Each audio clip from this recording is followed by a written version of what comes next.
السلام عليكم ورحمة الله وبركاته. وعليكم السلام ورحمة الله وبركاته. السلام عليكم everybody. How are you يا أخوان؟ يا إخوان كيف الحال؟ إن شاء الله كله تمام. حياك الله. Brother Yusuf is waiting since the beginning. السلام عليكم brothers. Don't forget to hit the share button. Smash that button, guys. Come on. Like like I was really suffering to gather the four of the brothers together in one day. Like I was working on that since 3 weeks, maybe. You know. Thank Yeah. you for joining us, Daniel. You're almost welcome on my channel. Jazakallah khair. Happy to be here. Barakallah feek.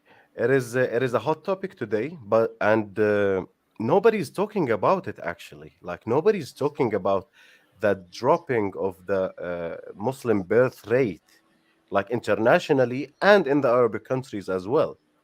Like, why do you think nobody's noticing that at all? Well, I think people notice it. Muslims notice it in their individual lives. Like they Mm, compare how many children they have, for example, compared to how many their parents had. mm, For example, my grandfather had 20 children from 2 wives, MashaAllah. and my father had 3. I have 4, but I, was really trying to have more. And Mhm. then, so I don't know, like, how many children my kids will have, how many grandchildren I'll have, Allahu A'lam.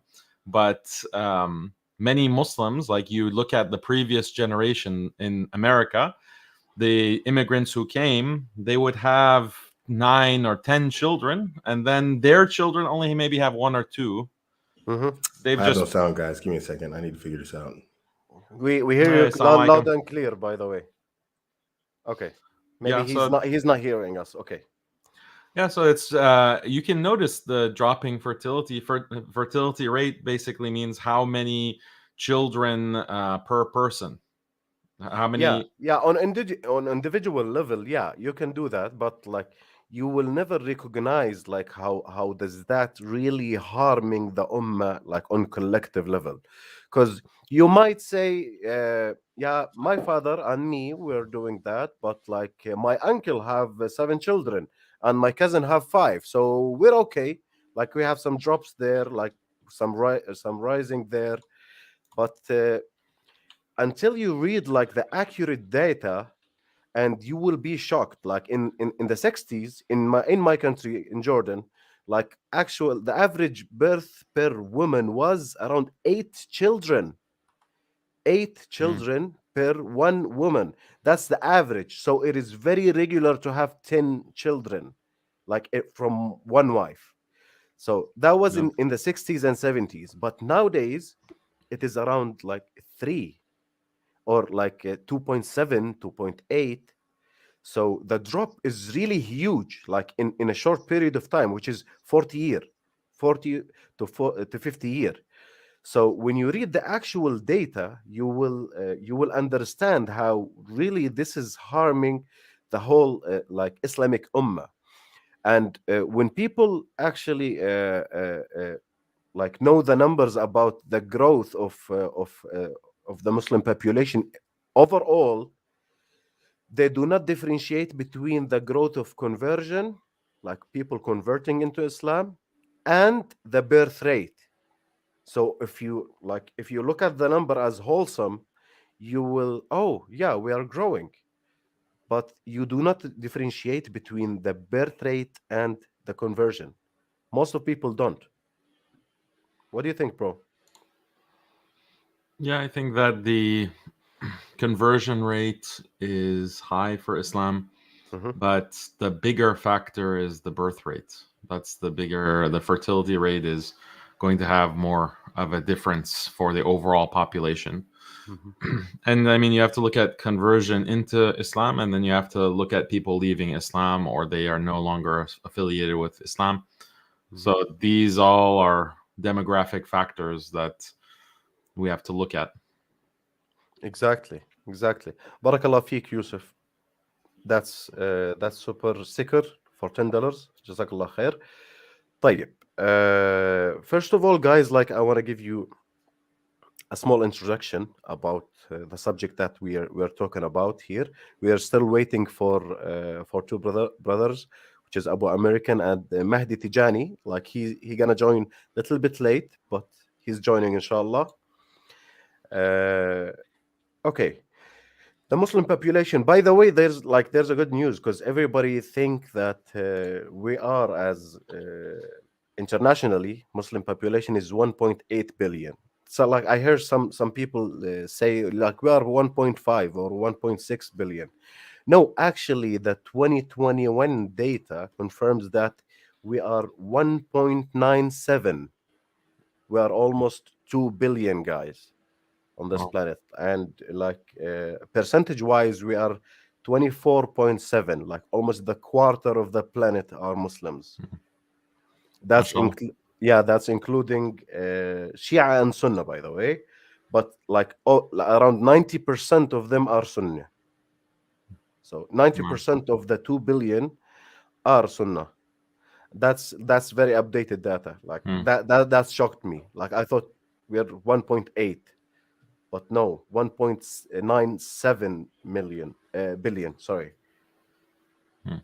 Yeah, mashallah. So this is, and the biggest loss, people leaving a religion is Christianity. They're Hmm. losing the most numbers, and they're also their fertility is very low. So in some countries in the West, it's below fertility levels, but also in Latin America, the fertility is decreasing as well in other parts of the Christian world. Hmm. Hmm. Actually, like these numbers from United Kingdom like shocked me a little bit. So in United Kingdom, in London and Wales, like to be more specific, around 10% of kids under 5 years old are Muslims. 10% of kids under 5 years old are Muslims, while 0.5% of the people over 80 are Muslims. Hmm. So the majority of the Muslim population in London and Wales are young, are young. When it's 10% of people of kids under five, that's more percentage than the Muslim population itself to the country as whole. So Muslims are having more baby than the other religions and non-religious like groups.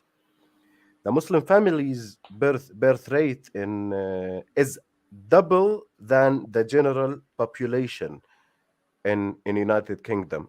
They have the double of the regular birth rate in United Kingdom, and 50% of Muslim population is under 25. 50% of them is under 25. That's great.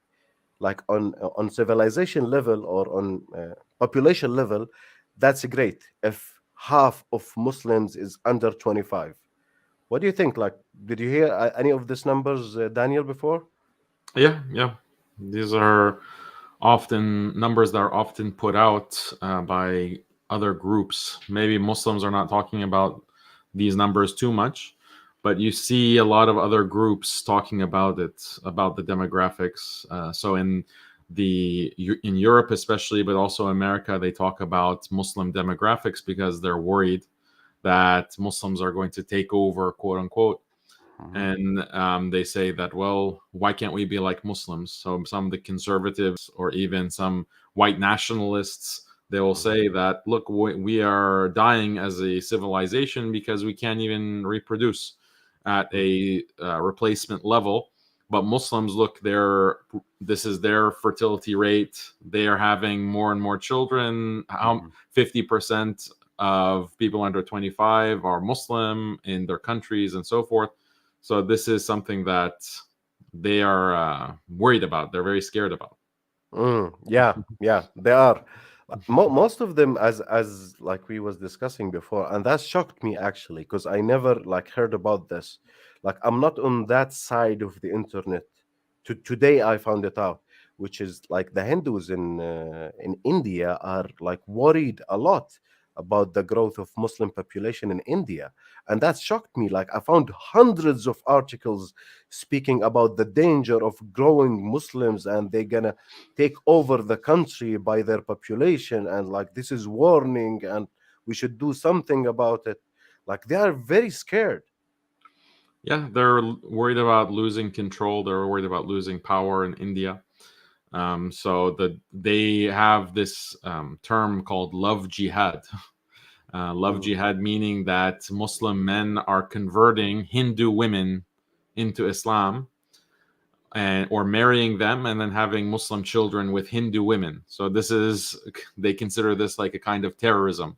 So many of mm, this very sensitive, where Muslims are being lynched if they're suspected of even talking to Hindu women or any kind of relation with Hindu women. The Hindu mob will lynch the Muslim who is suspected of this, kill him, and so forth.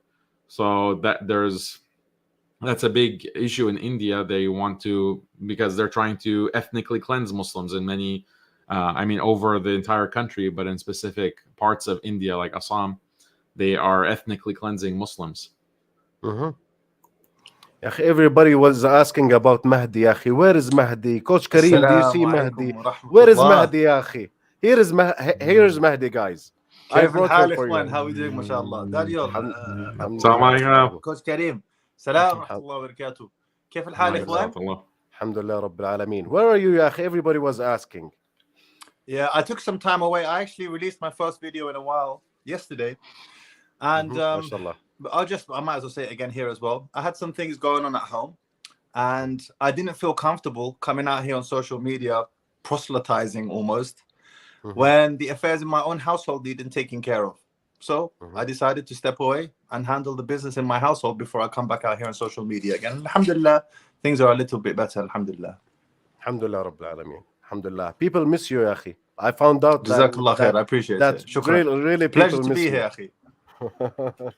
Alhamdulillah Rabbil Alameen. Alhamdulillah. We're talking about the Muslim population in general, Mahdi, and let me like give you like a quick brief. We're talking about like the Muslim population in general internationally, like the main growth depending on two factors, which is the birth rate among Muslims and and the conversion from other religions to into Islam. And I mentioned that Ikhwan, in I'm United. having a technical problem with my phone. I can hardly hear you. I'm going to open up my iPad and join you again. Okay? Okay. Okay. Good. Okay. طيب, getting back to getting back to the main subject, like that was in United Kingdom, and okay, let me share the screen of this One of this question. small study. Yeah, go ahead. One question we should ask is, you have some Muslims who are saying, "Oh well, what's wrong with having no children or having a very few children? Is there something wrong in Islam, or are we encouraged in Islam to have many children?" That's a great question, actually. Yeah. Want So you want to elaborate on that? Like I wanted to leave it to the end.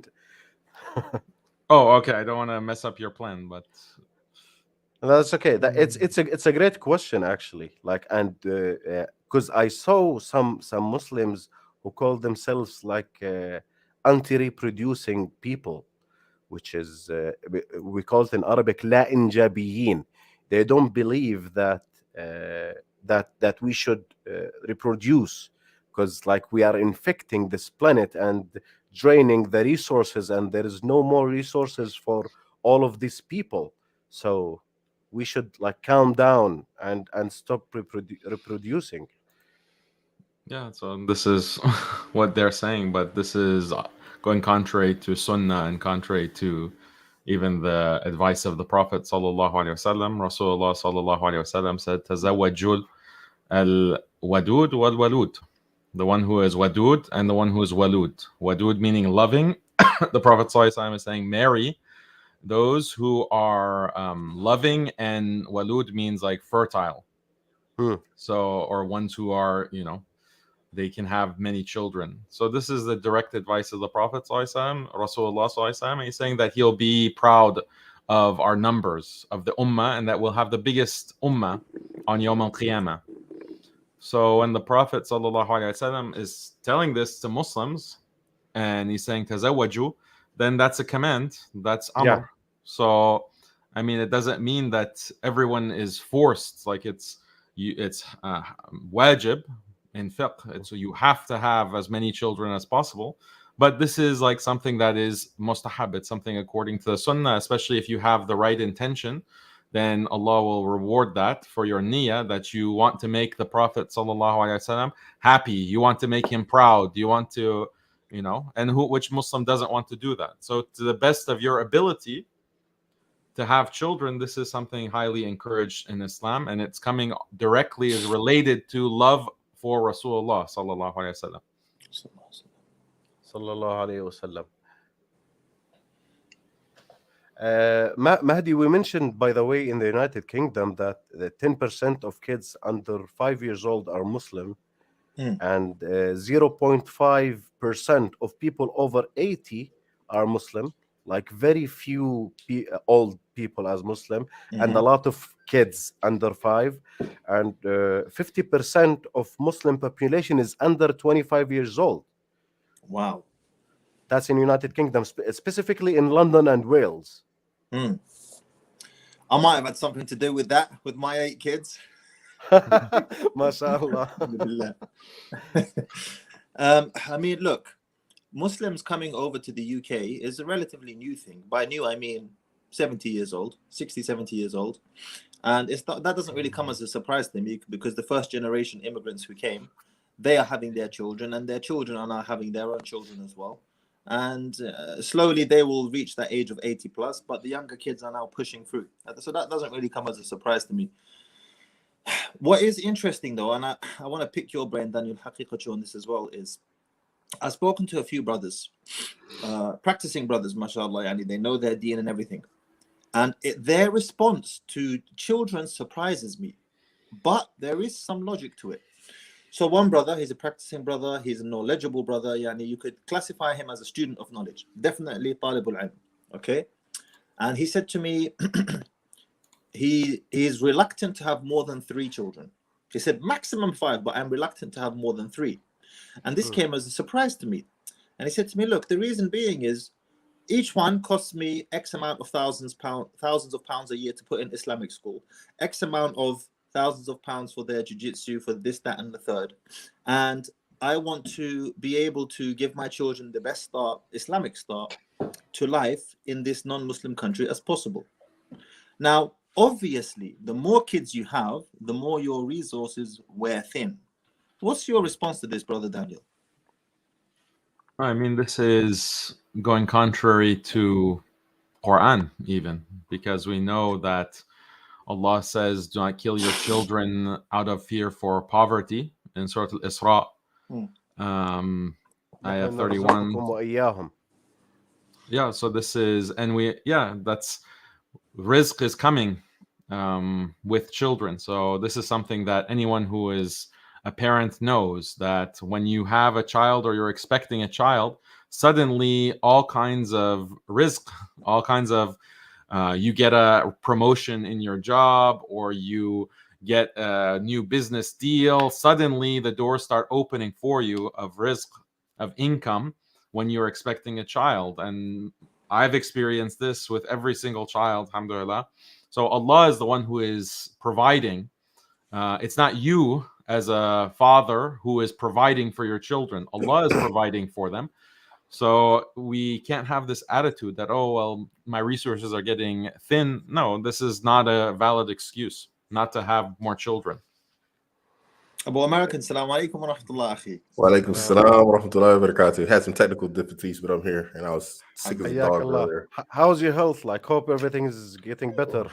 Man, I felt like I got ran over by 4 trucks earlier, but that's harsh. Went to the hospital, and they gave me some, like, some wicked beds, and so I'm like, Okay. Like, may Allah bless you with health and strength, inshallah. Amen. Brother Daniel, to continue that thread of conversation then, what is an ideal number? When I say ideal, I mean, yani, can we quantify it? And if so, what is the ideal number from a Sunnah perspective of having many children? Where does one say, you know what, I did my part? I think the limiting factor is you have to be honest. Am I really doing a good job raising these children?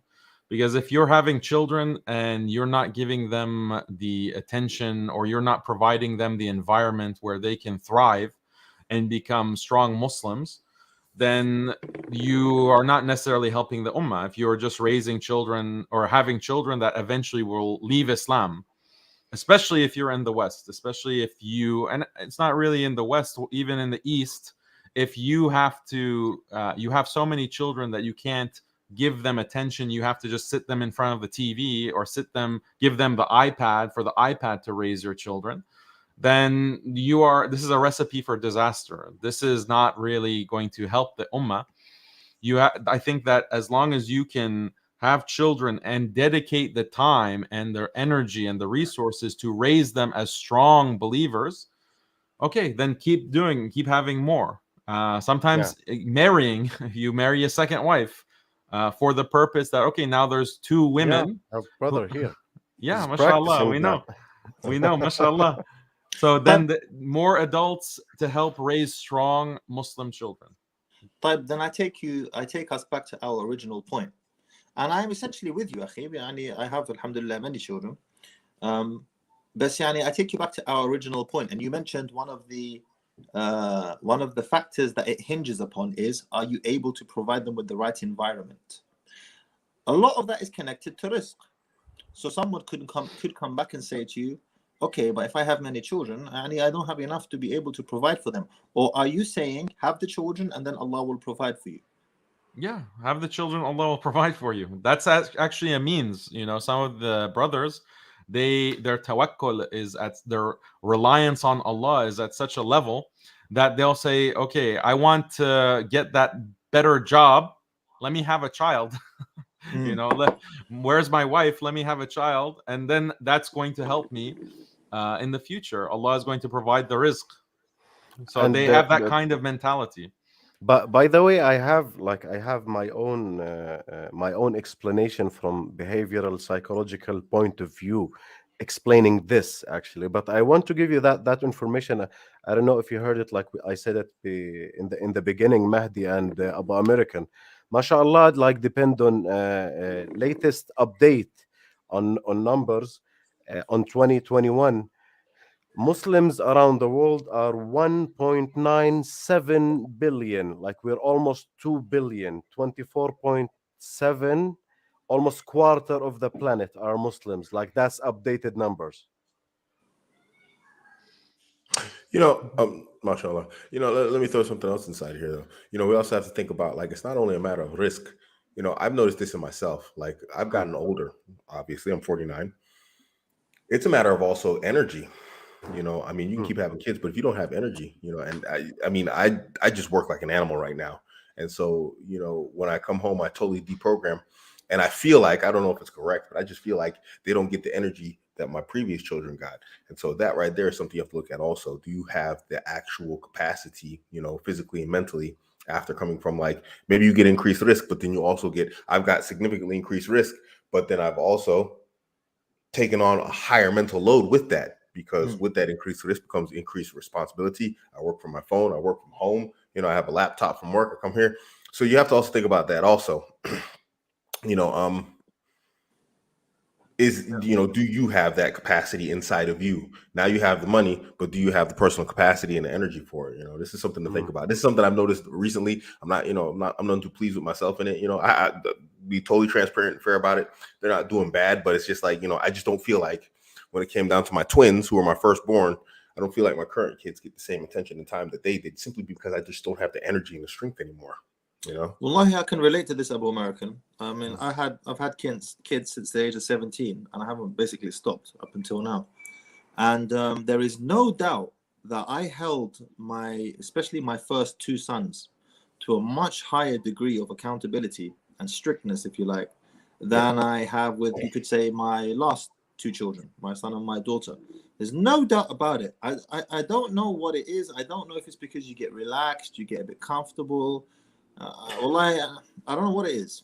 I might be able to answer that. You know what happened? I mean, obviously I have 9 kids, and my first 6 were very close together. So what happened was, for me, I don't know if this is the case for you, but my first 2, I put a lot of work and energy into them. So when my daughter was born, she already had an example to follow in terms of the children. You see, because she would spend a lot of time with the boys. And so they already knew what you could do, what you couldn't do, how you could behave, how you couldn't behave. And she emulated that. And all the subsequent children emulated them. And so it kind of front loaded all your work. If you did your work, if you did it properly at the start, then the other kids that came along, as long as you kept having kids close together or relatively close together, the job was sort of like self-managing. Me, now I've had a huge break between my children. I now have 2 small children. It's like starting over from zero. And I see that, my daughter, who is a year younger than my son, looks at her brother, you see, but he didn't get the same energy as the twins did. You see what I mean? So now I have to front load the work again, if I want to keep on having kids. So I think that might be what it is. We got relaxed because it became easy because we did the work early. You front loaded your work and it became easy. I mean, I don't know. Maybe that's an interesting point, Abuamerican, because even in an organization, in a business, you want to replicate yourself, duplicate yourself as quickly as possible. You can't be the one doing all the work. You can't have one guy doing all the work. He's only got 24 hours in a day. He needs to find a way to make 240 hours in a day. How does he do that? By finding 10 people who can replicate him as quickly as possible. So maybe that's not necessarily a bad thing. I'm going to be honest. I'm going to be honest with the audience now. I feel a lot of guilt, and I think a lot of parents can relate to this. I feel a lot of parental guilt, and I think a lot of parents can relate to that I always feel like I'm not doing enough for my kids. And especially when I compare. That's good motivation, by the way. Yeah, but especially when I compare to how I was before.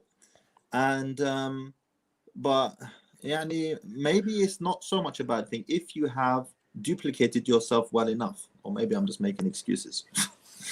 Yeah. Let me, excuse me, guys. Let me take this super chat away. Abdul Jabbar, Barakallah Feek, Jazakallah Khair in the beginning. I'm so happy to see you together, mashallah. Question: do you think scamdemic frack scene have something to do with making Muslim women infertile? This is this is highly censored question. So I will give you a small briefing without mentioning the actual words. Yes, but it is not toward Muslims. It harm all human female. Like it's not conspiracy theory against only Muslim women. No, it it affects everyone. But I'm not gonna go deep in that. That's because that may censor like this you can get video a on my strike on your channel. channel. Don't touch Yes, the COVID topic. You'll get a strike on your yeah, channel. I got But my first and Abuamerican, only strike was because of COVID topic. So yeah. your boy Elon, he put a tweet out a few months ago saying that the greatest threat to humanity is depopulation, not Yeah. AI. Depopulation.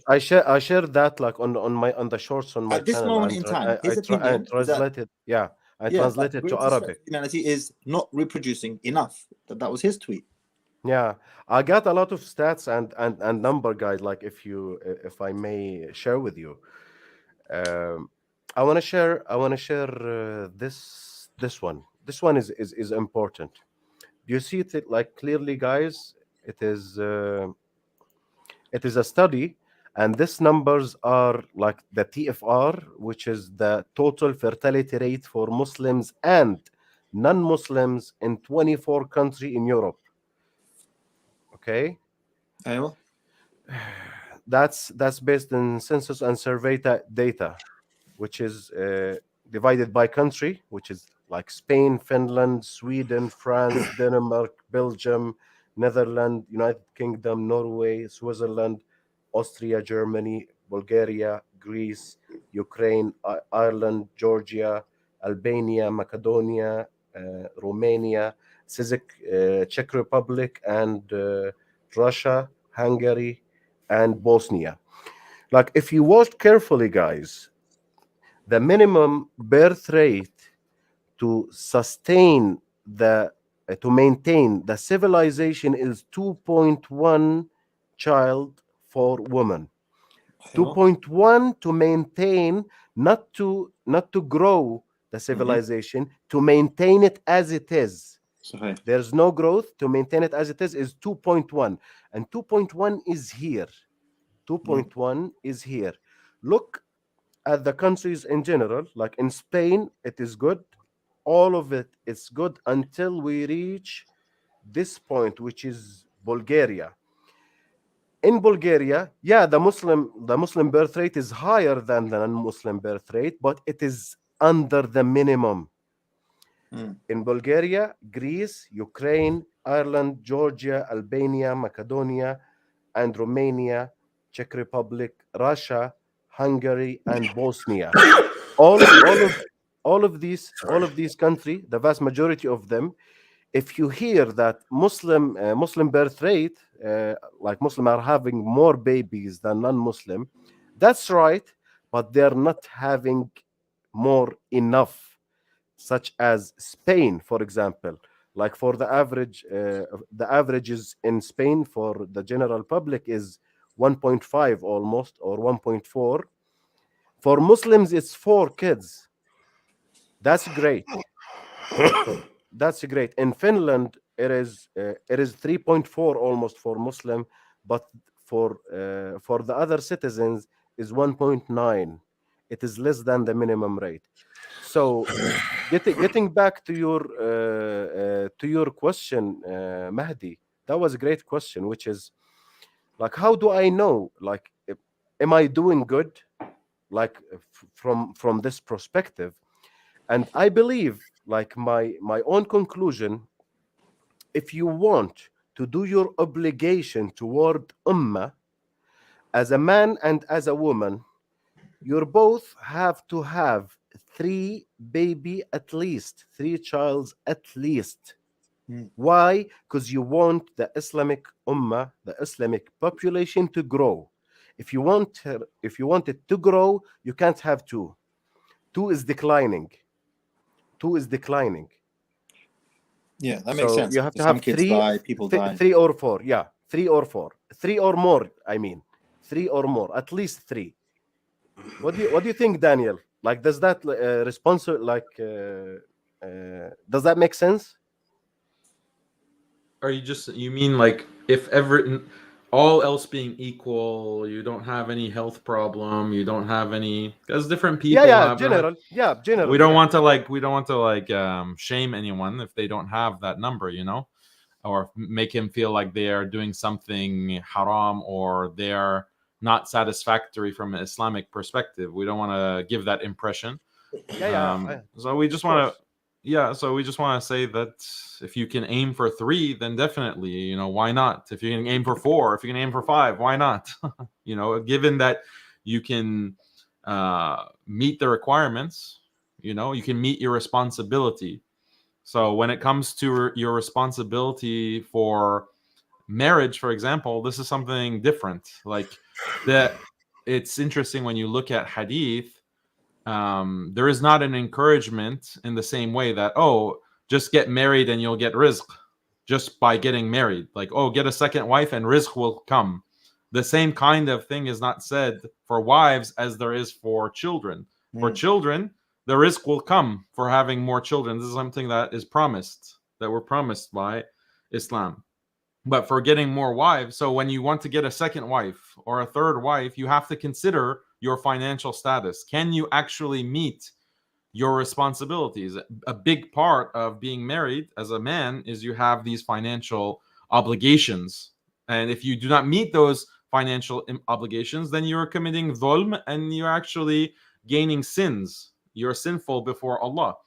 But with having children, it's not the same calculation. What are the responsibilities that you have as a father for having more children? Allah is already saying that you don't have to worry about the rizq. Allah is providing the rizq, and your rizq will actually increase with more children. So what other responsibilities are there? Well, there's tarbiyah. Tarbiyah is one of the main responsibilities of being a father. Can you provide that? And if you cannot, then why not?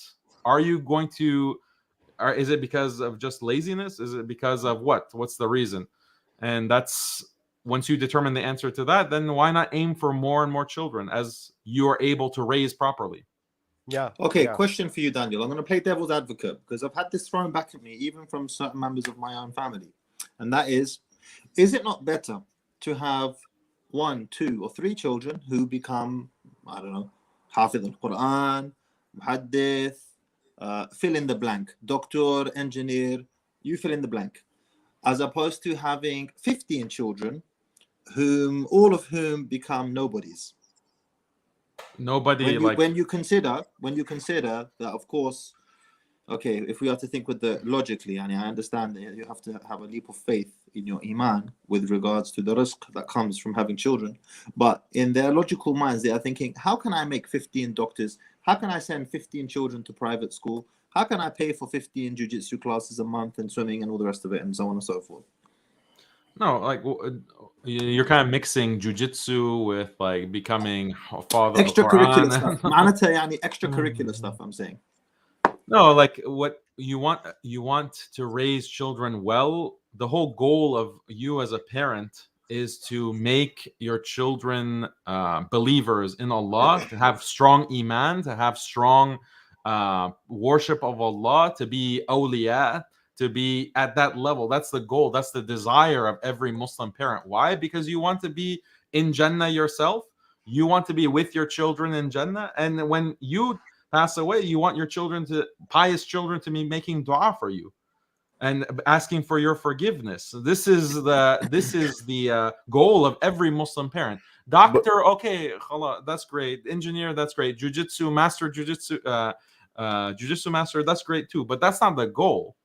So if you can raise 3 scholars of Islam or huffaz or awliya that are the true worshippers of Allah, that's better than 15 nobodies. Nobody in the sense that they don't have any connection to Islam. They barely know, la ilaha illallah. Yeah, that's better. That's an easy answer. But I'm just curious, where does this idea come of mutual exclusivity in this, that a person can't have large sums of children and at the same time have quality? I mean, is that the case? I mean, Well, okay. My sister asked me an interesting question the other day. She said to me, Mahdi, do you have a as intimate relationship with your children, because I have now the 8th one on the way, alhamdulillah. Do you have an intimate relationship with all your kids as you would have if you had just 1 or 2? And I sat and thought about it, and the logical answer is, I gave her a story. I said, you know what? I have a friend. His name is, I'm actually not going to say his name, and he has just 1 son. And this son came through great difficulty as well. And him and his wife went through great difficulty for her to conceive. And she's never able to conceive again. Wallahu a'lam. ooh. And this 1 son, the way he talks about him, subhanAllah, it's like he would he would turn the world over for him. He would take a life in an instant. You can tell there's a certain level of energy there because literally all of his eggs are in one basket, quite literally. Getting married again is not on the cards for him. For whatever reason, he's not interested in that, whatever. So he has just 1 son. Am I saying that having 1 child isn't ideal? Certainly not. Even as Coach Kareem has pointed out, if everyone had just 1 child, then we'd go extinct. But there is something to be said about the more children you have, the more your attention is definitely spread between all of them. I have to consciously, when I have all my kids with me, I have to consciously make an effort and remind myself, Mahdi, you need to take Joelia out for a walk on her own. She needs that time with you. You need to take Kareem out. He needs that time. Because I see them vying and fighting for my attention. And sometimes, because some of them are very young, they'll cause a tantrum or have a hissy fit to get that attention from you. And my mum even points this out. And that's when I realized, okay, I need to take this one. Let me go and get dessert with this one. Let me take that one to the park. Just that alone time, every now and again, it helps to top it up. But what's my point is I have to be conscious of this all the time, because spreading that attention between all of them, it doesn't work on its own without that individual quality time every now and again as well. That's been my experience. Okay, I have 2 points actually. Let me break this down, because in the modern world, we are bombarded with this emotional bonding crap between the man and the children. That's totally BS. You know why? Sayyidina Khalid bin Walid, he had 9 wives, unknown number of concubines, and 40 children. He spent half of his life over over the horse fighting. He was the greatest warrior ever known in Islam. So does he have, like, does his children have emotional defect because they are not spending time with their father? We've been taught since the beginning of, like, 80s 90s, it started like until this day, that there is emotional bonding should be there and you should spend more time with your children. No, it is not. The father role is not the same as the mother role. They need that from their mother. They don't need that from their father. Can I So agree and disagree? I yeah, think go I ahead, think bro. I think the formative years, especially the early years when they're very young, they need to spend a lot of time with their mother. I think the older the children get, the more they need to spend time. And even boys and girls. I mean, this is both. I think they need to spend more time with their fathers. You know, for to know derogatory or whatever intentions intended, but just women are more emotional. They can deal with children and their emotional temper tantrums and whatnot that they go through in a far better way than we can as men, because women have a far more emotional worldview than we do, and so it's easier for them to understand young children, which is probably why young children tend to have a proclivity towards women, and women have a proclivity towards them, not only because they have kids. And then when the children get older, and then they really need to start, like, looking at the world and through at the world, for what it really is, and how it really is. You don't get that anywhere else except from your father or the man. Not saying that women don't have a real perspective on the world, but it's just like we know that there's no what's the word? As Not to drag guidance, this you into mean? yeah. Let's not to drag this into a different topic, but we know that the world has no mercy on you as a man. Yeah. And so when it comes down to discipline, which you're going to need, to practice Islam or anything else in the world, you get that from your father. And to go back to what you were saying about multiple kids, I just want to give an example for myself. Now, my first 6 children, just they're the brainiacs. Yeah. And I mean, I don't want to say that. Well, no, I guess I have to say it. My parental investment it seemed like it was higher than it is now, simply because, like I said, I have a different career now, more work, more money, etc. But it's kind of eaten into my ability to actually be a different way. So I don't know. So now I'm dealing with 2 children as opposed to 6, and I feel like I'm doing a worse job. So I'm not really sure that there's any sort of exclusive, mutual exclusivity in terms of like the number of children versus the quality that you're going to invest in them. You have to look at there's a book, it's called R/K selection theory. It's a political book, but the science in it is just unbelievable. And if you read this book, it talks about 2 different reproductive strategies: R strategy and K strategy.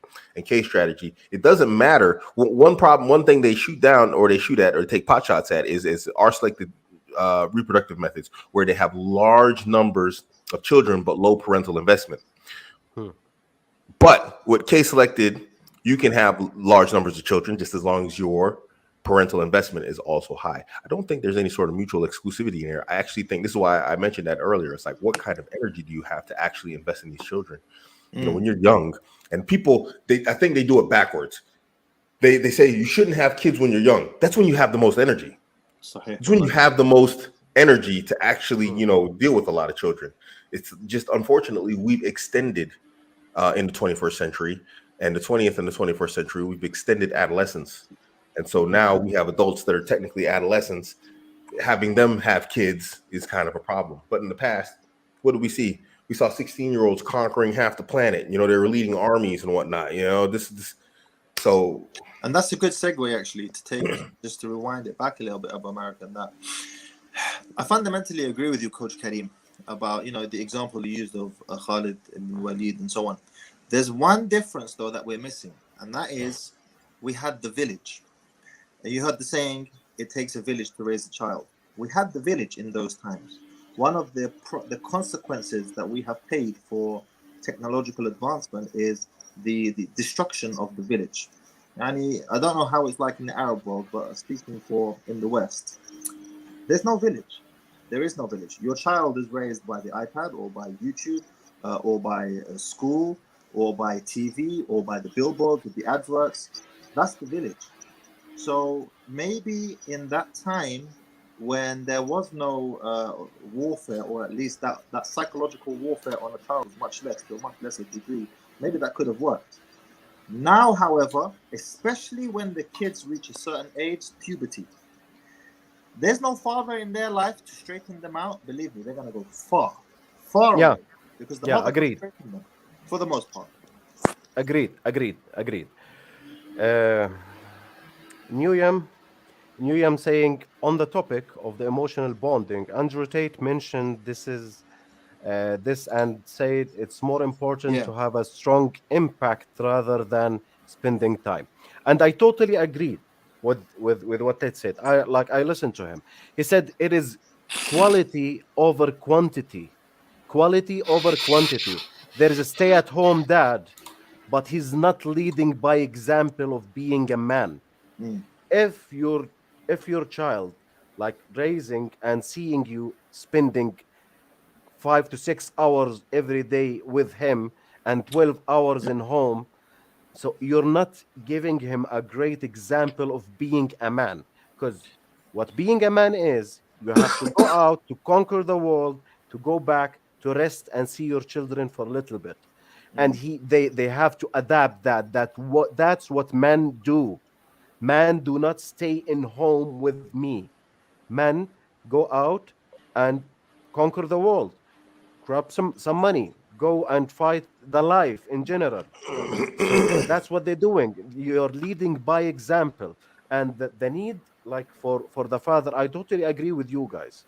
Like it raises step by step while they are raising over puberty, especially Mm. like when they come towards puberty and they are crossing the puberty line, like it means like they need their father more and more, especially the male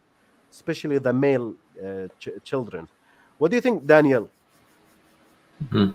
Oh yeah, I agree with what Abu American and Brother Mahdi were saying, that in these times you have to have a lot of father's involvement, because the idea about it takes a village is there, but also just having your family around, like your grandfather, like the children's grandfather, their grandparents, uncles. Um, uh, those are very important male influence for children, not just the father. So it's not only because I think many studies have shown that not having a male role model has disastrous results for both male sons and daughters, but they actually have to play a part in the child's life. You know, that fatherly figures, or that male figure. So it doesn't necessarily have to be the father. What about the grandfather? Mm. What about the if the example that you want to give of Khalid ibn Walid radiallahu anhu, or going and conquering the world, or going and traveling for long amounts of time? Okay, that's for some people, that's what's required. So then what happens to the children at home? Are they going to be growing up without a male influence? No, their Mm. grandfather will be there, their uncles will be there, their other in-laws will be there. That's the male influence that allows this kind of best of both worlds, the best of men going out into the world and doing what they need to do, taking care of business, conquering, so forth. But also there's still the male influence in the household from extended family, if the father is not able to do that. In the West, you see the worst of all worlds. The men are not going to doing any conquering. They're in fact becoming less and less competent, many men. And then the children also are at home, and they're being raised by the iPad. They don't have any male influence from their father, let alone grandfather, let alone uncles. So these are two very contrasting models, and the results speak for themselves. Mm. But do you agree with me? It is quality over quantity. Like you don't need to spend, for example, 5 hours with each child every day. That's you impossible. didn't That's tell an us. extreme impossible. dichotomy. That's an extreme Yeah. dichotomy. Yani if you're working full time, just if never mind if you're trying to become an above average man. If you're just the average man working full time, where are you going to get that time from? You'll be lucky Yeah. to get an Impossible. hour. You know, you'll be lucky to Yeah. get an hour. Yeah, I remember my dad. Like I used to see him back days, like around half hour or 1 hour when he come back home, like in the middle of the night before I sleep for half hour or one Aywa. hour. Like, how are you doing? How's things? Like, do you need help? You face anything? You're good. Go and sleep. That's it. And like in the weekend, for example, he's not working. Oh, he will spend some time with us, but it never been like 2 or 3 or 4 hours like playing with us all day. No, no, no. Like imagine like some dads are traveling a lot. Like one of them is my dad when I was young. Like sometimes I didn't see him for like 1 month or 40 days. So like, am Yeah. I gonna be so vulnerable, like to broke down if I didn't see him for like 2 weeks or 3 weeks? No, that's okay. That's okay. That's taught me to be tough, and he was depending on me since I was very young. Like, you're the man Did of you the have home. uncles Take care around of you, them. or did you have any male members of your extended family that you were Yeah, able to? yeah, of course, but they're not interfering directly with our family. Like, they're there. Like, if we need them, they're Aywa. there. Yeah. But like The bottom line that, is this: that's The a other man needs thing, to be that's present in toughening some. you up. That's what I mean, man. A male influence needs to be present in some way, shape, or form. Because we all know the disastrous consequences of children being raised in single mother households. This is an old topic. We don't need to go back over there again. So the male presence is important. And one thing I will say with Andrew Tate is this. I actually enjoy his videos. I think he's got an infectious personality, is the word. Yeah. Yeah, he's infectious. But you have to be careful with his videos, okay? Because he does something, and he's spoken about this before, and it's important to note. He speaks with a tone of irrevocable authority, and you'll see it. He places seeds of doubt into the minds of his detractors, even when they actually have a point, simply because of the way he says it. And he said this before. He said, I say things with such exaggeration, such vehemence, that I can literally infect you with my belief. That's it. So you do have to be careful when listening to individuals. Like, it's actually now. All right, let me choose my words carefully. He's not a charlatan. I'm not saying he's a charlatan, but this is actually one of the tools of the charlatan, which is to infect you with their conviction. So you have to be careful when hearing people who speak with such extreme vehemence and no room for maybe it's this, maybe it's that, because they literally infect you with their way of thinking. And I'm not saying I disagree. I fundamentally agree with you, Bisalaha. I think that what you're talking about, or what you're speaking against, is true. Like this model of because it comes from feminism, that the husband or the father has to be like a second mother and has to be playing Yes, with the that's it. That's baby. it. And I think we can agree with that. But at a certain point, for both boys and girls, especially as they get older, they get to 7, 8, 9 years old, 10 years old, then they really need the influence of their father and the involvement of their father. The other factor that is different between now and in the past is that most people didn't work for an employer. They worked for themselves. They had their own business. And when you have your own business, then it's natural that you want your children to come and help you in that business. And so that naturally results that when the child is 10 years old, 11 years old, he's going to be with his dad because they're both going to be working on the farm, for example, or they're both going to be working in trade. And that's how the child, you're a man, you have a son, you're not going to go send him to work for another man. You're going to want your son to work for you or work with you towards your family business. That was the predominant model of making a living prior to the spread of like wage labor and employee that came only in the past 200 years. And even now in the Muslim world, it's spreading, but even a generation or 2 generations ago, most people are having their own family kind of business. And only if you're very poor, you have to actually go be an employee and work for someone. But that was the standard. So this is also makes a big difference in how much male involvement is in people's lives now with the modern employee kind of way to make money. You go work for a company for 8 hours a day, 40 hours a week, then that means that you won't see your family for most of the day, and that can cause problems, especially when the child has no other male influence in his life. Yeah, yeah. Let Well, me take you know what this they say. They this say one. fathers keep sons out of jails and daughters off OnlyFans, right? Yeah, exactly. Totally agree, Abu American. There's an African proverb that loosely translates to whatever your parent don't teach you, you will be taught by the world. I totally agree. I totally agree, Melvin. That's so accurate. Like the life will hit you on your face with that truth. Like, yeah, I totally agree. Rumaisa became member of the channel. Welcome to the family, Rumaisa. Okay, I have another study which is showing that the Muslim birth rate is dropping in the major of the majority Muslim countries. The majority Muslim countries. I will show you here. Okay, can you see this? Okay, great. Let me show you this. Okay, look at this, guys. That's very interesting.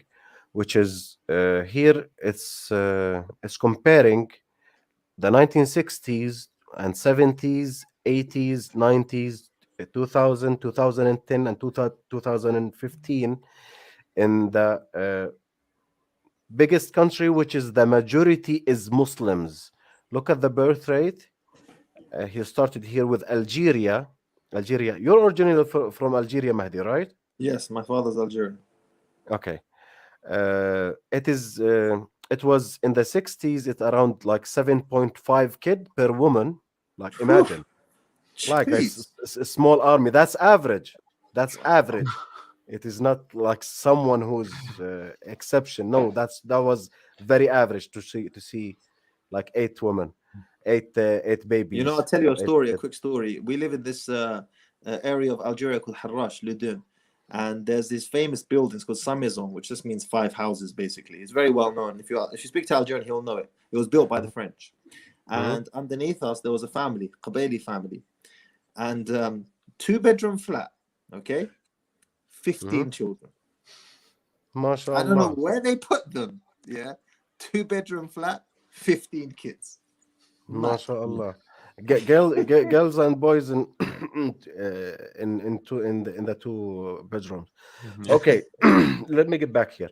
Look what happens in the let's say in the 90s, in 2000, 2010, and after.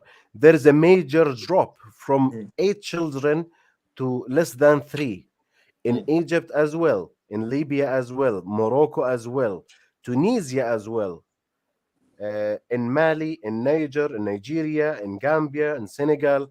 All of these like have a majority of Muslim, or like a high percentage as Muslim.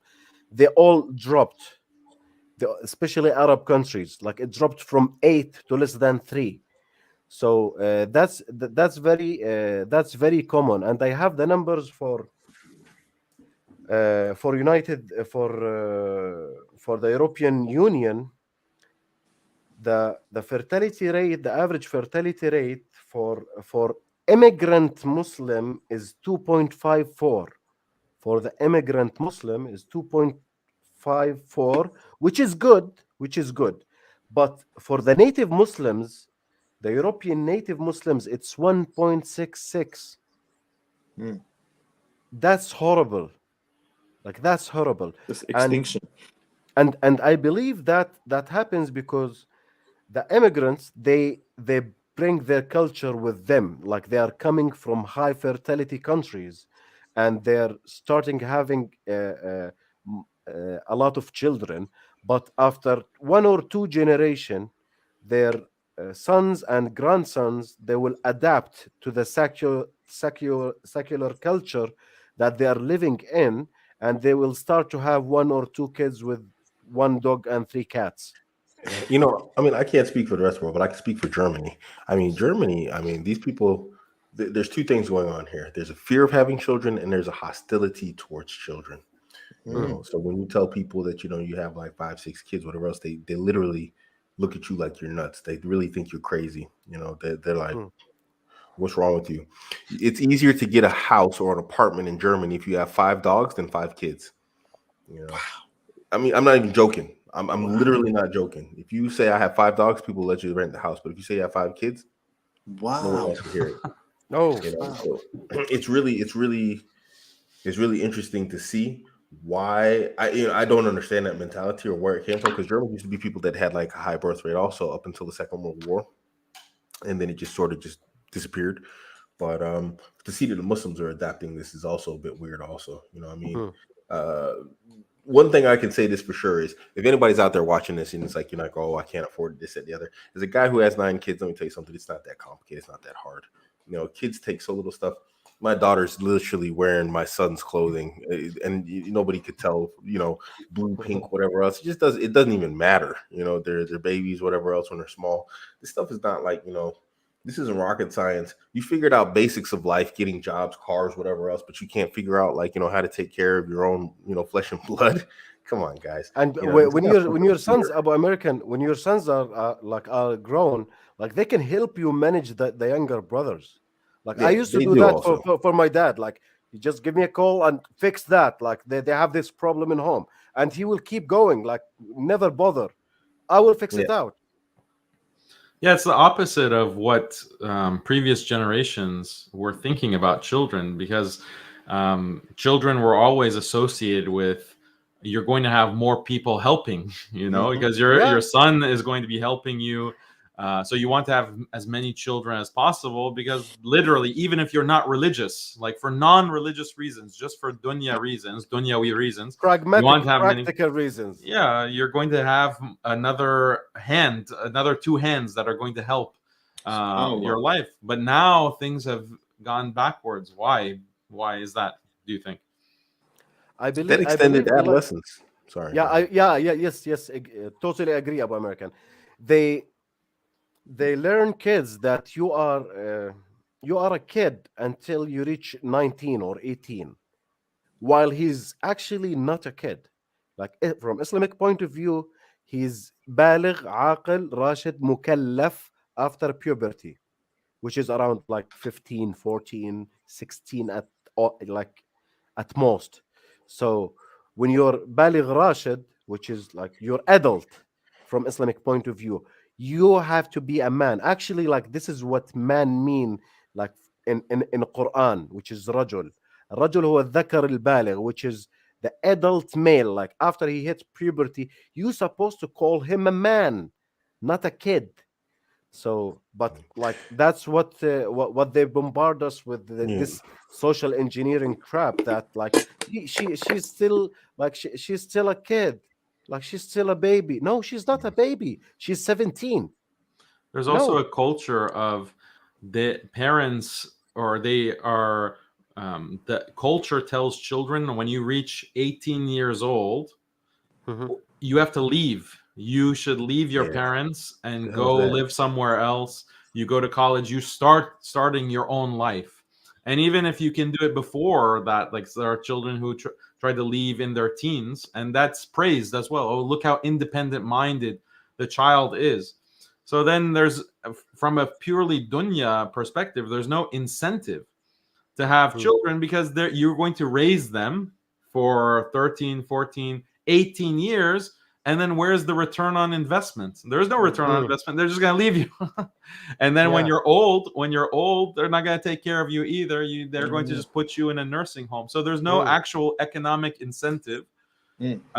to have children. Yeah, Islam, there's on no the other hand, social is, bonding. yeah, so this is a big contrast with Islam, and I think it partly explains that when Muslims start adopting these kinds of Western culture, liberal culture, and with the same style of life, the same expectations, the children are being raised as Westerners, they're going to leave at 18. So what's the incentive Mm. to have children? The fertility rate is going to continue to drop. Very good. Very good. Mm. About American, like I saw, you want to add for that? I mean, no, I just want to say it's like it's like Dan said, why is this happening? I mean, I think another thing is we've got. I mean, I know it's a tropism, but it's I think it's a correct one. Hard times create strong men create good times create weak men create hard times. And I think we came from a time when it's like you said, it's like you were having children as a helper. There wasn't just anybody that could sit around and eat unless you were like an absolute baby. You couldn't just be an eater. You couldn't just hang out in the house and just snack on food and just chill around all day and in your PJs or whatever it is. That didn't exist.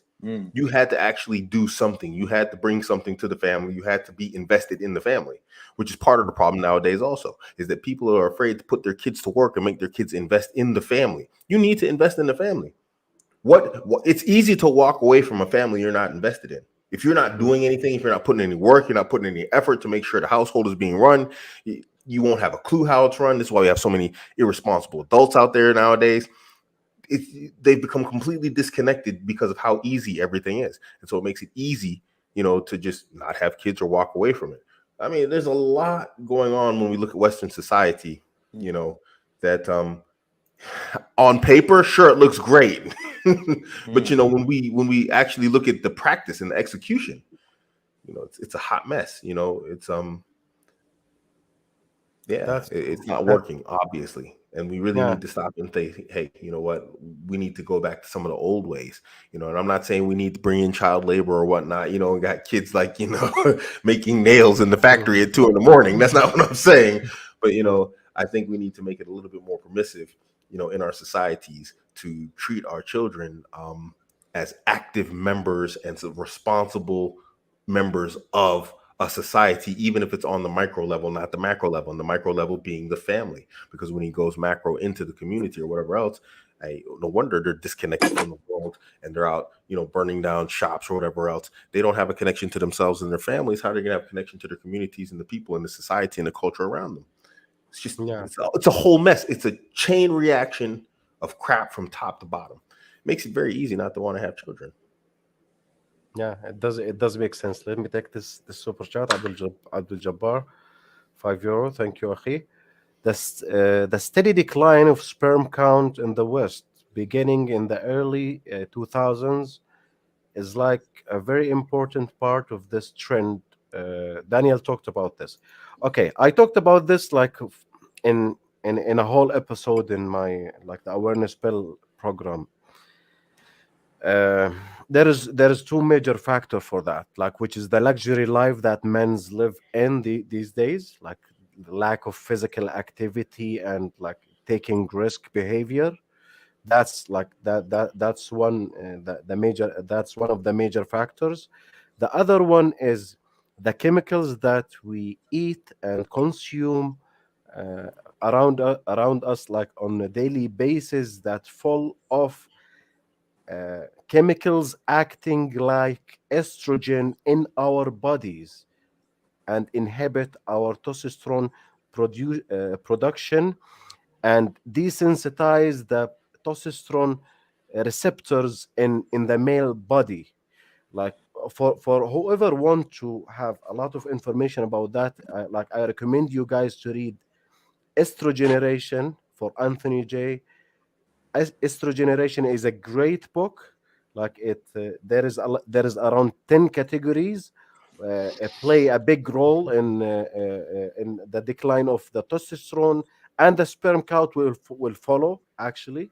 So you will know where to find the phytoestrogens, which is estrogens from planet, from plastic, from other stuff. So you will understand what harm you as a man and affect your sperm count and the testosterone level. Daniel, go ahead if you want to add about that. No, that's great. I mean, where these kind of changes to the hormones in people's body, that will have a big effect on how many children that they have. And also another factor is the increased testosterone in women. Women also are gaining testosterone. So women are becoming more manly. And this is indicated by different things like the tone of voice, like the pitch of women's voices are getting more and more lower. Like they have more of a deeper voice. The women. But this is creating women who are more aggressive. They're more aggressive. They are women who want to take more risks. They want to go and conquer Yeah. the world. So they're going to be less inclined to have Yeah. children. Feminists, by the way, have higher testosterone level than average women. Do you know that? No, Makes sense. Oh God. Flipping. Yeah. So it makes complete sense. The hormone levels have a big effect on behavior. Yeah. And Vice and versa, also, by the way. but there's also another, like, the interesting thing is that hormones will affect behavior, but behavior can also affect hormones. So they show that men Yeah. who engage in more domestic activities like cooking, changing diapers, taking care of children, their Yeah. testosterone drops. They goes off a cliff. SubhanAllah. Yeah, Amazing. they'll keep tell you like Who to said that? be a good man, you have to help. You have to do the chores. You have to change Yeah. diapers. You have to clean the dishes. You have to do all of that will make you like a weak beta, you know? Do not do it, guys.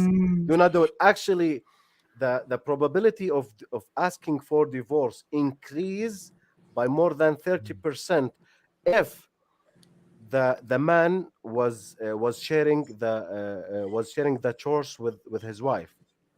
I have a full study on that. Like most of men who used to share the housework with their women, most of them ended in divorce, because that's very unattractive to the female nature from psychological point of view. Unconsciously she will enjoy, I'd be attracted if she saw you doing a manly thing, like fixing your car, cutting the woods, carrying some weights, doing some heavy stuff. Like that will attract her. But like cleaning dishes, when you're, as Americans always say, when you're Khalid from accounting and going back home cleaning dishes and cooking like some food, you're putting softness over softness. Yep. Go ahead, American. Yeah, no, I mean, a lot of people don't like him, but Rollo Tomasi, I think he coined the term chore play. Tomorrow on my channel, tomorrow, Yeah. guys. Chore play. It's like, it's not it's not sexy, guys. It's not sexy. I mean, women will say they like to see the guy washing the dishes or whatever else, but they're doing over, lumberjack Joe, cutting wood, on TikTok or something. That's what they're looking at, while you're in there,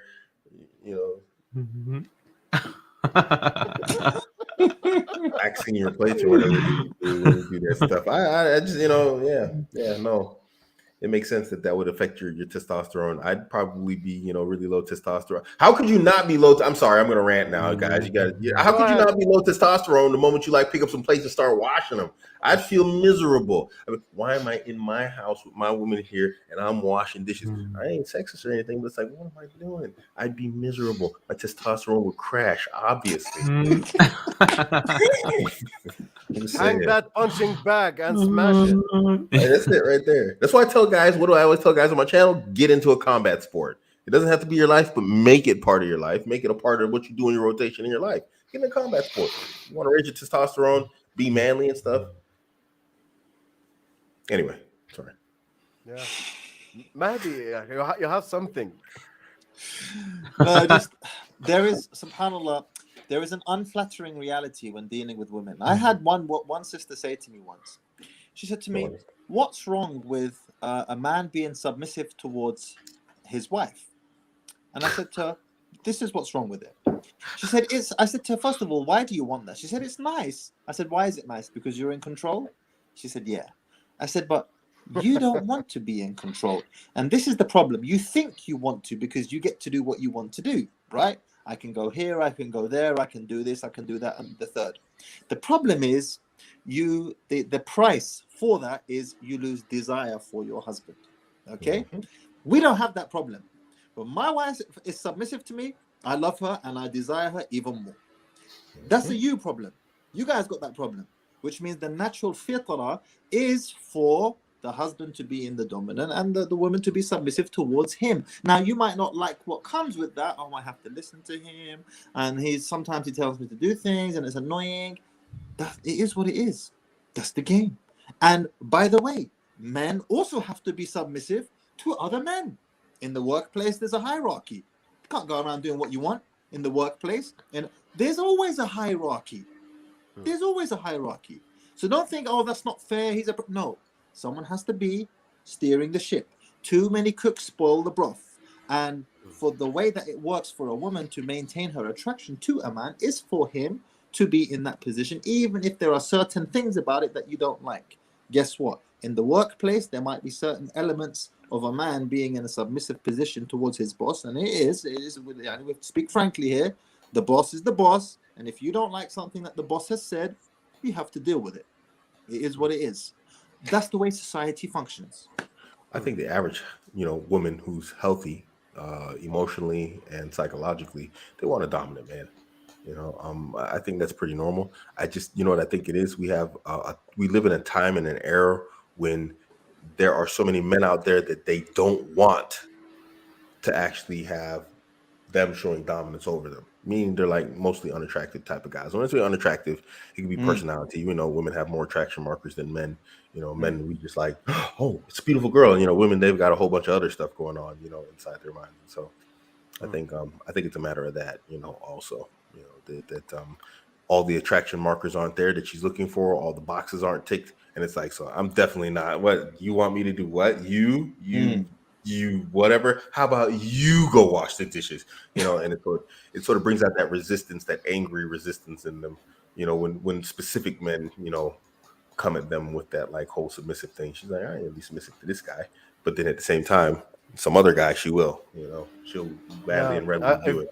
I feel that like that's from the Black American culture of American, which is I ain't you slave. What about you do your stuff? Like, Black American culture is a whole other topic. It's just oh my gosh, Allahu Akbar. That's like that's a hot mess. I don't know if we want to go there, man. They have a lot of a lot of masculine females. They have a whole lot of masculine females. Yeah. Okay. The big question here, which is like we're coming to the family value in Islam, but what if? And this question for you, Daniel. What if the Muslim woman said to her husband, like, I had one kid, like that was a horrible experience, or that has got me a lot of pain, and like that's affecting my job. I don't think I can get more one or two. First of all, I know he have other options, but what do you say to the woman that she says one is enough or two is enough? Like I don't need more than two. Like that affects my work, that affects my career. Like no, I'm good with two or one. Well, if it's a career that she wants to go back to, I mean, why did he allow that in the first place? Like wasn't there a prior conversation to be had? Like when I marry someone, I want to know what's your priority in life, your career, or you want to be a mother of children and raise good Muslims? What's your priority? So in the first place, he shouldn't have married a woman who was going to prioritize her career. That's the mistake happened in the first place. But let's say that it wasn't like that. Originally, she had wanted to have many kids. And then the first one was very difficult, as it usually is. Actually, it's usually a difficult process when you don't know exactly what to suspect or you don't have family support. It can be difficult. So you should just be very open and communicate. Okay, why is it difficult? What can we do to make it better? How can we improve the situation? Should we move closer to family? Should we bring family to live closer to us? Maybe your family, my family. Just anything that happens in a marriage has to be based on having all the cards on the table, so to speak. You have to know all of the what she is feeling, what you're feeling, what's possible, so that you can make an informed decision. There's no jabr, like you can't force her in this, because it's just going to cause bigger problems when children are involved. So I think that you have to reframe, the conversation. Like, okay, yes, it was hard this time. Doesn't mean it'll be hard the second time or the third time or the fourth time. And what can we do to make it better? What have we learned that we can do differently? How can we solve the situation? Maybe we need to make more dua. We need to have more tawakkul. We need to, I think that there's many things that you can say in that situation to convince. Because if you have a healthy marriage where she respects you as the husband, and she is obeying you, she has the ta'ah, the obedience to you, then you can lead her and you can help her understand and speak to her in a very clear way in order to get her on thinking in the right way. What do you think, guys, about American? I mean, I have from a different angle. Have you ever have this like this in your marriages? No, not personally. Which was coming to my point. If you're doing things the way you're supposed to be doing, you're doing what you're supposed to be doing as a man. In general, again, when we're dealing with emotionally and physically and psychologically healthy women, if you're a man that's doing what you're supposed to be doing, and you understand there's no days off and all that type of stuff, generally a woman's gonna have baby rabies for you. In general, she's gonna want to have your kids. You'll have that desire, yeah. This is a very good point you make, Abuamerican.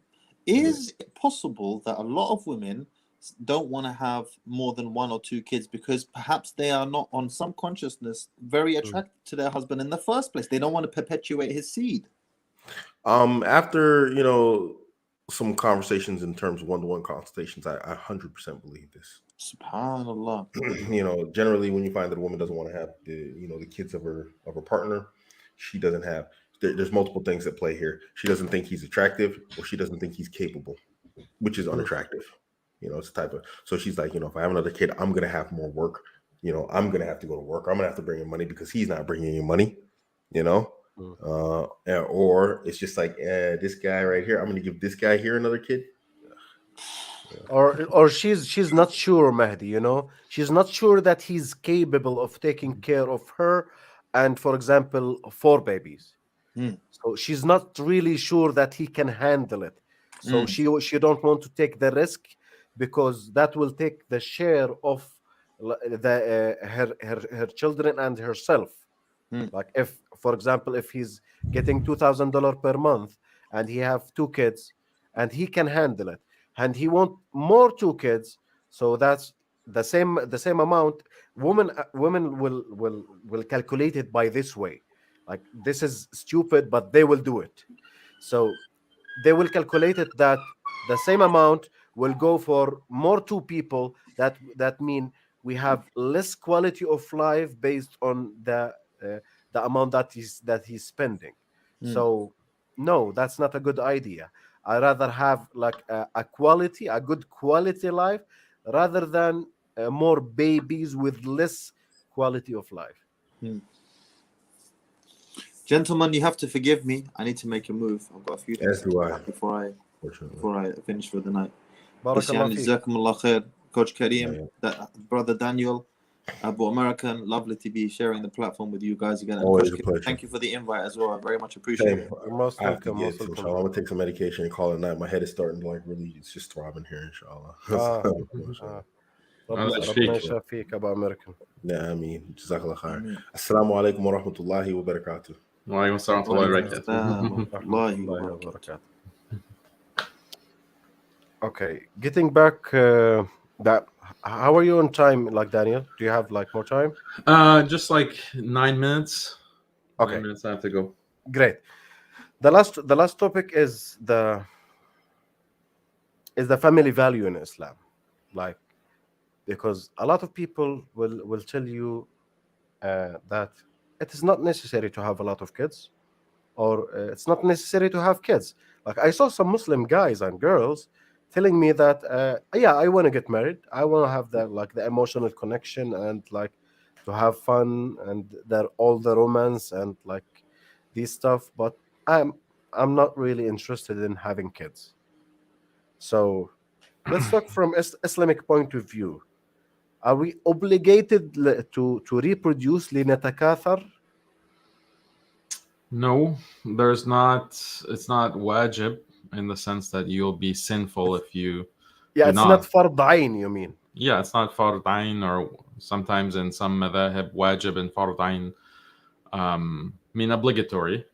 So it's not necessarily obligatory for the Muslim to have children, but it's something that's highly encouraged.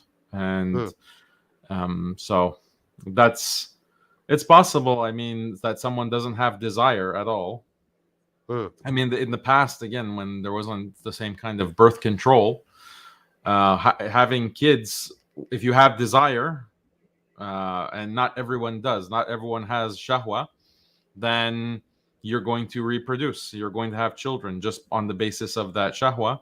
And if you have a normal timetable for your marriage, when you're close to puberty, you get married, you start, being intimate with the opposite sex, that's going to lead to children. You're going to have this 8, 9 children with your wife. That's normal. But now that there's birth control, people have shahwa and they're not reproducing. So this is causing problems. But women Like, for generally, pure pleasure. just pure pleasure. There's nothing wrong with that.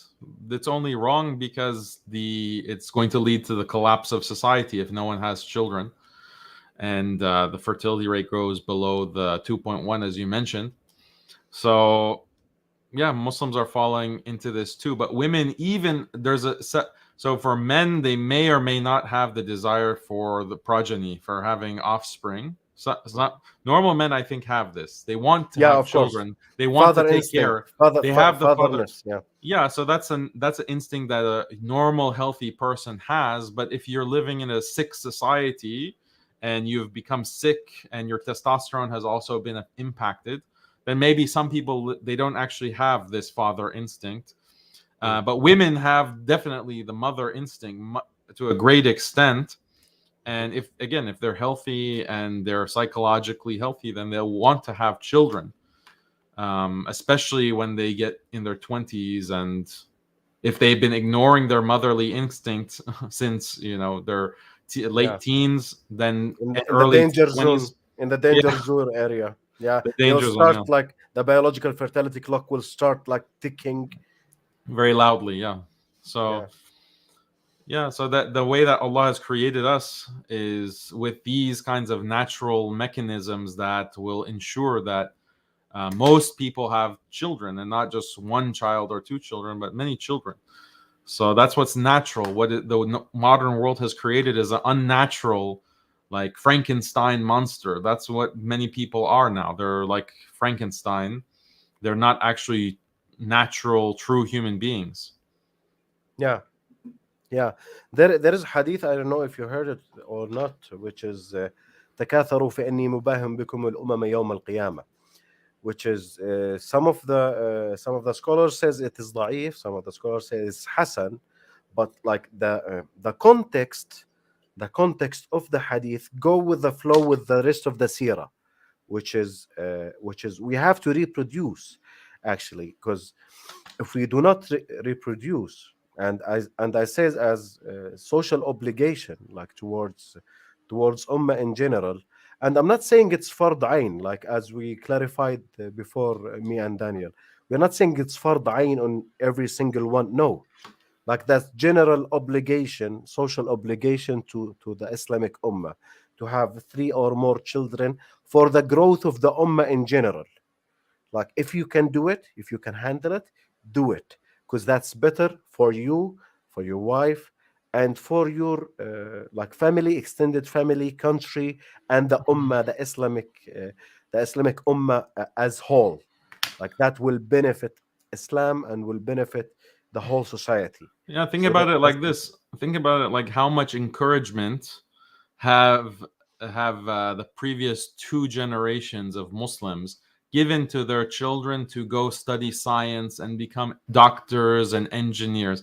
How much encouragement, how much effort has the Muslim ummah put into this idea that your children need to become doctors and engineers. They were fine, and always the explanation or the justification is this is for the benefit of the ummah. We want to help the ummah with more doctors, with more engineers. This is something very good. Therefore, I'm going to make sure my daughter becomes a doctor. I'm going to make sure my son becomes an engineer.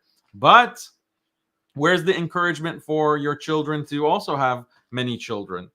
Where's the resources to put into supporting your children so that they can have children? Where is the encouragement from imams? How often do you hear? I don't hear it in America very often.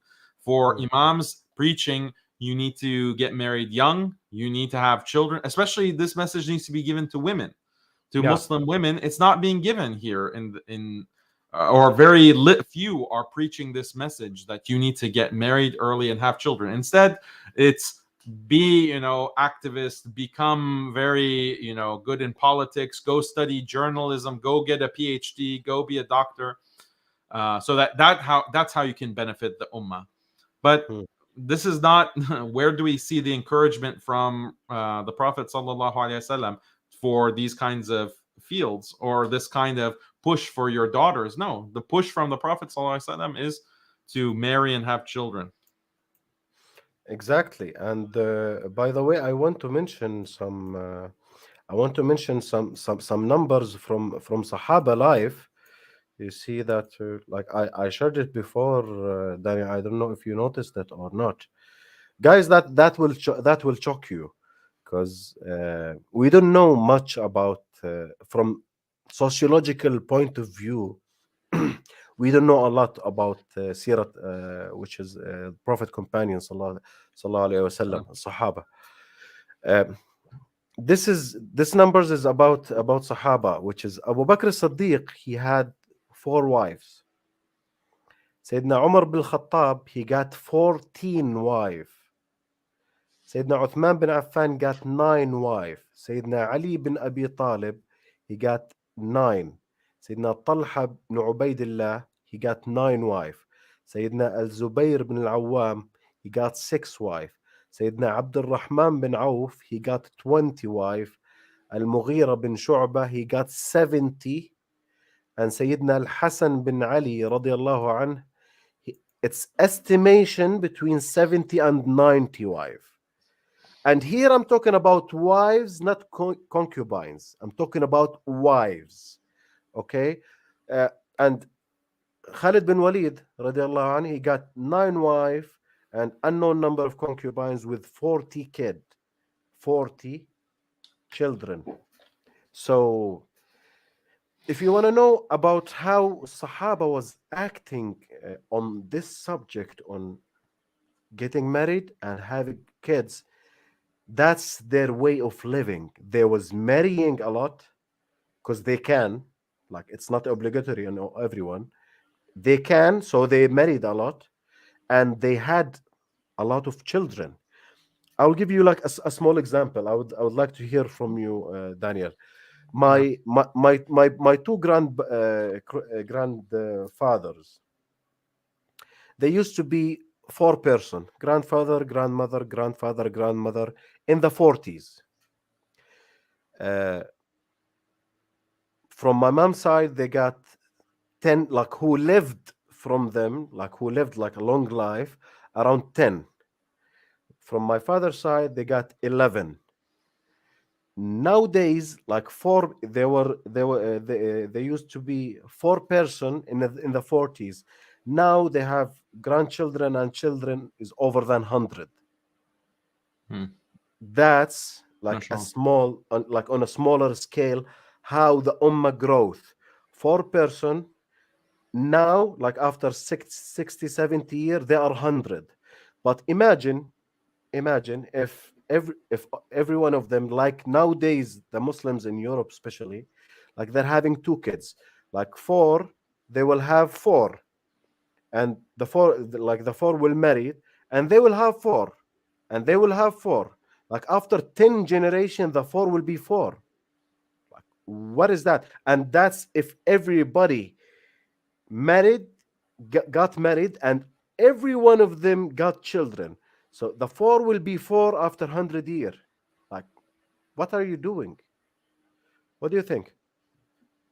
Yeah, I mean, this is going to lead to the extinction of a lot of people if it continues, because entire peoples, Europe, if the demographics continue at this rate, they're going to be extinct. This is why they have to bring in immigrants Hmm. for a lot of the work that they need to be done in these countries.